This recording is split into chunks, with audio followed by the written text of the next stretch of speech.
زاہد صاحب be be سے ہی اس کا آج کے پروگرام کا کب جو ہے وہ بی بی کی پہلی تصویر آپ نے کھینچی، آپ کو یاد ہے؟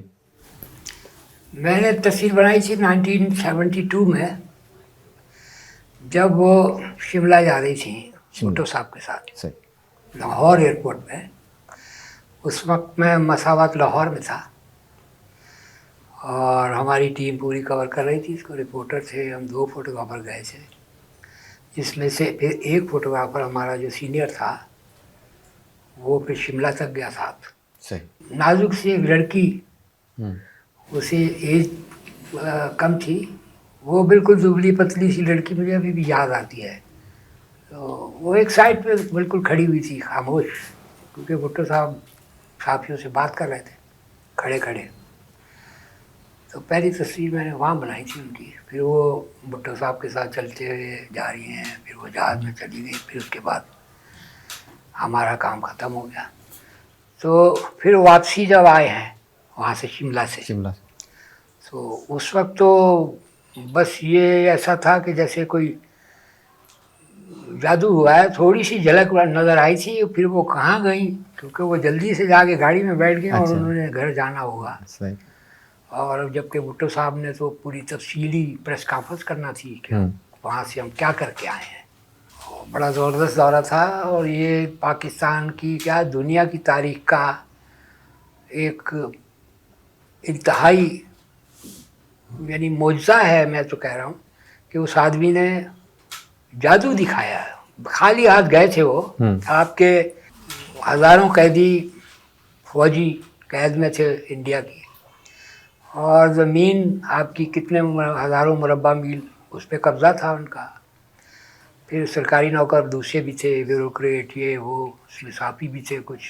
تو ان کو چھڑانا اور خالی ہاتھ، آپ نے دیا کچھ نہیں، لے آئے وہاں سے. بہت کچھ ہے. یہ سب سے بڑی اصل میں یہیں پہ ڈپلومیسی کا اندازہ ہوتا ہے کہ وہ کس پائے کے سیاستدان تھے. بالکل ایسا ہی.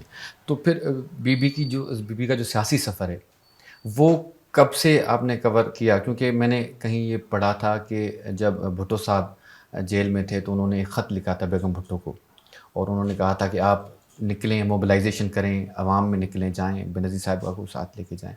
تو انہوں نے آپ کا نام لکھا تھا کہ مساوات کے رپورٹرز ہیں ان کو بھی آپ اپنے ساتھ لے کے جائیں. تو آپ نے وہ سفر، وہ کیسا سفر تھا اس وقت؟ کیونکہ ضیاء کا دور تھا، ماشاء اللہ تھا. یہ جو آپ کہہ رہے ہیں نا خط والا، یہ تو بہت بعد کی بات ہے. بی بی اس سے پہلے سیاست شروع کر چکی تھی.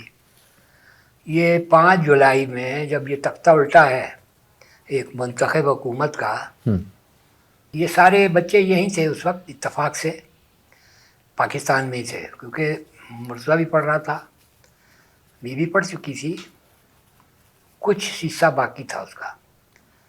تو وہ انہوں نے یہیں سے کر لیا تھا. صحیح.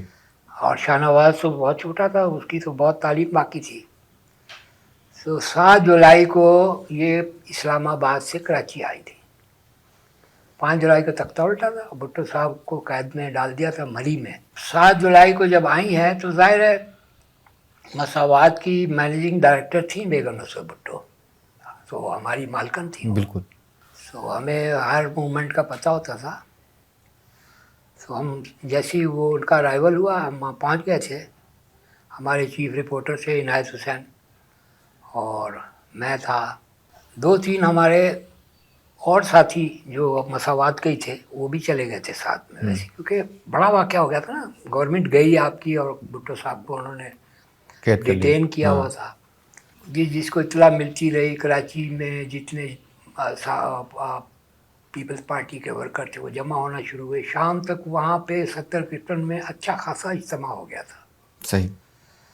بیگم بھٹو مل رہی تھی ان سے، تو وہ ملاقاتوں کا ایک سلسلہ شروع ہوا. تو اب ہماری ڈیوٹی وہاں مستقل، انہوں نے کہا کہ ایک آدمی، ایک فوٹوگرافر اور ایک رپورٹر یہاں ڈیوٹی دے گا. صحیح.